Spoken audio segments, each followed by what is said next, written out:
I have cancer, but my professor demands I turn on my Zoom camera. Fine, I'll show her something she'll never forget. So there are two important background things to know before the story. Yes. One, I was diagnosed with a rare ovarian cancer at the beginning of this year. I had surgery and some chemo and mostly am recovered now. I still have to go in for frequent testing and occasional monitoring. I'm a private person to the extent that I have dated people for years without telling my parents. So you best believe my coworkers and bosses are unaware of my medical history. Number two, I attend a university that has an ambassador program. Basically, if you have a high enough GPA, you are able to interview for the program. And if you get in, they pay you your tuition during the time you're an ambassador. In exchange, you work 5 hours a week and work graduation/other events. I am one of the ambassadors, and this is my story. My supervisor for the ambassador program, Miss M, has spent the majority of our time together belittling me. As I sit here about to type about her, I find myself already exasperated, thinking about reliving some of these details. So I will be short, sweet for both your sake and mine. She follows every rule to the letter and leaves no room for collaboration or discussion. She's essentially like a freaking robot. Here is your paper. You have written words. Hey, goody two shoes. Take those shoes off. Yeah, that's right. Donate them to Goodwill. Yeah, Let the homeless wear them. that's right.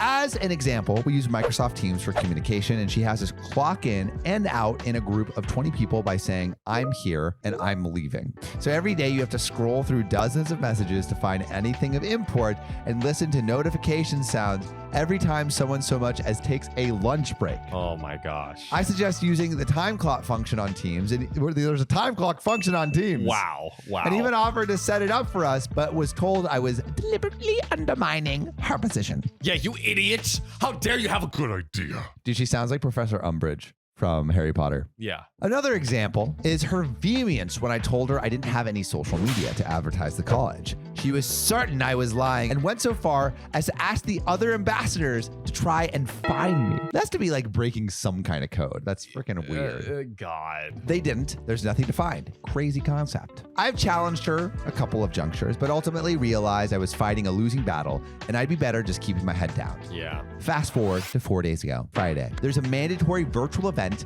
in 3 days, Monday, where the dean of the college would talk to the ambassadors, as well as live stream the event to the college's website and YouTube page. I see. Miss M sent out a message that I will copy and paste here because the information is so dramatic that it makes me chuckle. And I quote, "Students must have their cameras on and phones off. Repeat, phones off, cameras on." Like, come on, lady, bold caps or italics. Your email gave me a stroke. I follow up the same day. Miss M, unfortunately, I will be at a doctor's appointment at the time and will be unable to turn my camera on during the event. So not that I have a doctor appointment And I can't and make I can't make it. I have a doctor's appointment and I can't turn on my camera. Like OP's already going way above and beyond. And no response. I send another email to follow up. No response either. The day of the event rolls around and I direct message her through Microsoft Teams. This seems like an ad for Microsoft Teams. Yeah. 10 minutes before. I see that she's seen the message with read receipts and still nothing. What are you doing? Well, the video chat starts and several students join the session with their cameras on. Then the dean joins. He gets halfway through introducing himself and Miss M interrupts him as he takes a brief pause and says, excuse me, can we please have all of the students turn their cameras on? All of them. Why? I say nothing but put a quick message I have already typed in anticipation in the group chat saying, and I quote, "Miss M, I have a private situation that bars me from turning on my camera. I have contacted you individually." Very reasonable. Not but a few seconds after I send it, I get called out by name. No. And I respond audibly, "Mrs. M, I cannot turn on my camera at this time." And she responds, "The expectations were clear, and you were told multiple times about this. Every other student has managed to do it, and I expect the same from you."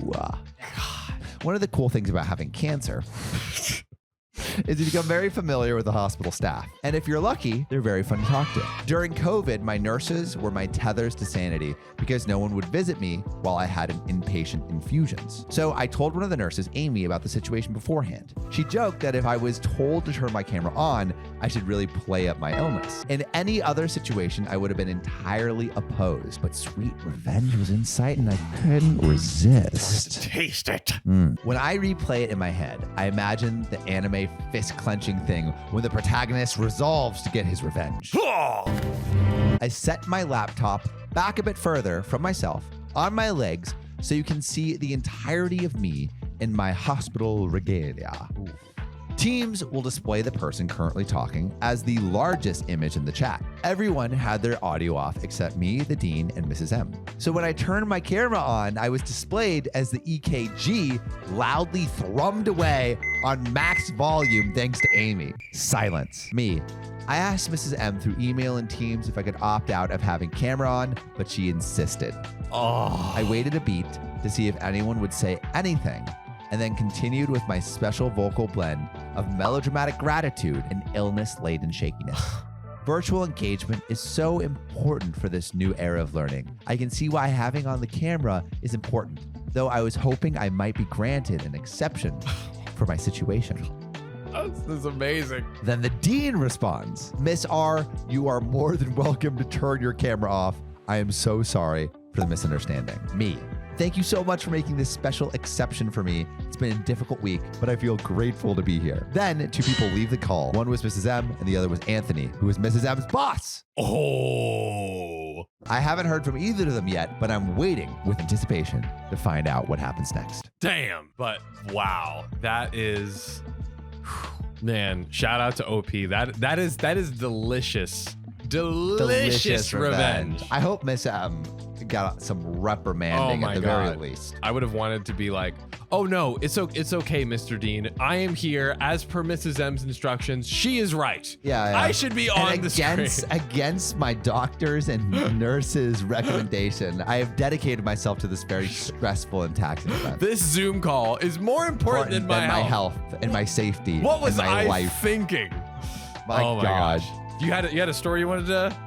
Oh yeah. Yes. Yes. Well, this is related to when we were doing our poetry session at the beginning.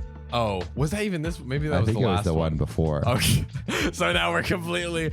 Sam had a poetry thing, but now we're completely. So I went to Mexico this past weekend, and I went to this little fishing village called Boca, and it was super super cute. And we had Ariana and I had woken up early in the morning.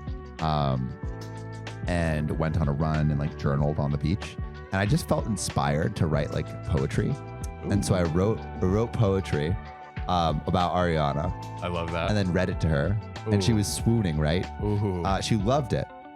And then a couple days later, I'm getting dinner with my family, and Ariana's there, and my mom was like, my dad had written something for my grandparents' like 68th wedding anniversary. Yeah. And my mom was like, Frank, that was a 4 out of 10 wedding anniversary speech. And he's like, I tried my best. And then I was like, Ariana was like, oh, like Sam